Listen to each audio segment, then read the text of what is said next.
dalam keadaan Malaysia sakit dengan defisit yang parah. Beliau dengan rakan-rakannya Pakatan Rakyat Negeri Selangor mencatat lebihan 2,6 bilion ringgit. Ada dua pembohongan besar dalam ucapan Anwar Ibrahim pada 25 Januari lalu. Beliau berbohong apabila mengatakan ekonomi Malaysia dalam keadaan getir. Malah ekonomi Malaysia mencatatkan pertumbuhan yang lebih laju 6.4% untuk suku keempat tahun lalu berbanding 5.3% pada suku sebelumnya. Sepanjang 2012, ekonomi negara berkembang kepada 5.6% selepas mencatatkan 5.1% pada 2011. Pembohongan kedua adalah rizab kerajaan Selangor 2.6 bilion ringgit menunjukkan kecekapan pembangkang mentadbir. Jika itu dalilnya, maka kenapa rakyat Selangor bangkit menuntut janji-janji yang tidak ditepati dalam jumlah yang begitu banyak? Tak dapat lagi. Maknanya diorang pun orang kata tak datang sini. Memang orang kata follow up banyak kali pun tak guna juga.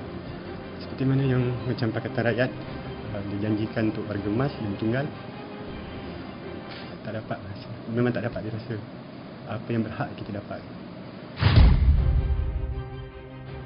Juga sehingga sekarang Kerajaan Negeri Pakatan Rakyat di Selangor tidak memberikan walau sebuah rumah kos rendah kepada rakyatnya. Mana yang janji oleh kerajaan negeri dulu, dia nak buat kata rumah yang dia mampu oleh milik pada rakyat dia lah kan. Lepas sekarang pun tak ada. Ini pun rumah ni pun dibina oleh BKNS masa pemerintahan UMNO dulu. Kerajaan Negeri Selangor yang ambil alih hampir nak habis penggak lah 5 tahun kan.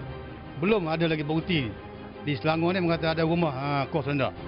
Sebaliknya, projek-projek yang dijanjikan untuk memartabatkan penduduk sekitar dijadikan projek mewah yang dijual pada pelabur luar negara bagi membolehkan Perbadanan Kemajuan Negeri Selangor mengaut untung berkali ganda. Projek Datum kini menjadi simbol kerakusan kerajaan negeri dan pembohongan kerajaan negeri kepada penduduk setempat.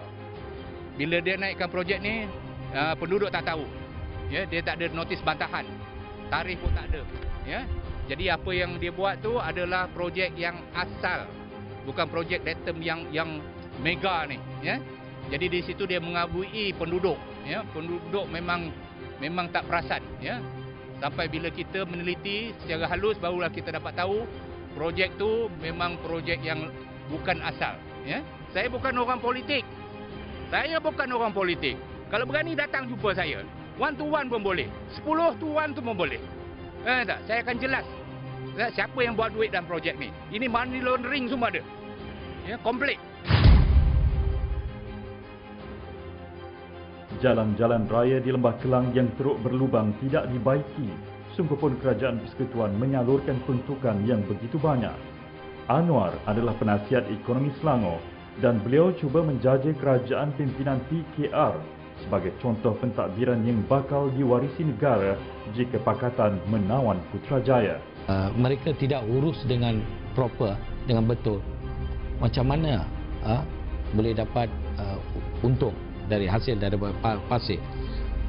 Saya ada satu brosur di mana I agree 2008 pendapatan lebih kurang pasir 4 berapa juta aja. Lepas tu 2010 sudah sampai lebih kurang 13 keuntungan daripada pasir. Inilah saya selalu corruption masih lagi berlaku. Di Kedah, kerajaan negeri mencatat defisit 1 bilion ringgit hanya selepas 5 tahun memerintah. Ini termasuk pinjaman 330 juta ringgit untuk projek kampus Queen yang dipelit dengan pelbagai masalah. Pada masa sama, pembalakan berleluasa termasuk di Pedu mengakibatkan kawasan hutan dan Bukit Gondol mencetuskan kemarahan rakyat.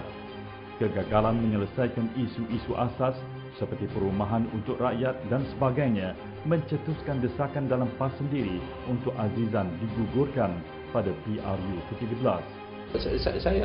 Saya katakan bahawa dalam perkara tertentu bukan semua perkara saya bersetuju dengan beliau. Tetapi bagi saya bahawa saya kena luahkan kepada beliau. Apa yang saya tidak bersetuju saya akan luah kepada beliau. Pengurusan atau kemahiran kerajaan negeri Pakatan Rakyat adalah syarat dengan pertelagahan dalaman di kalangan pemimpin dan janji yang tidak dipenuhi yang akhirnya membawa kepada rakyat hidup dalam 1001 kekurangan.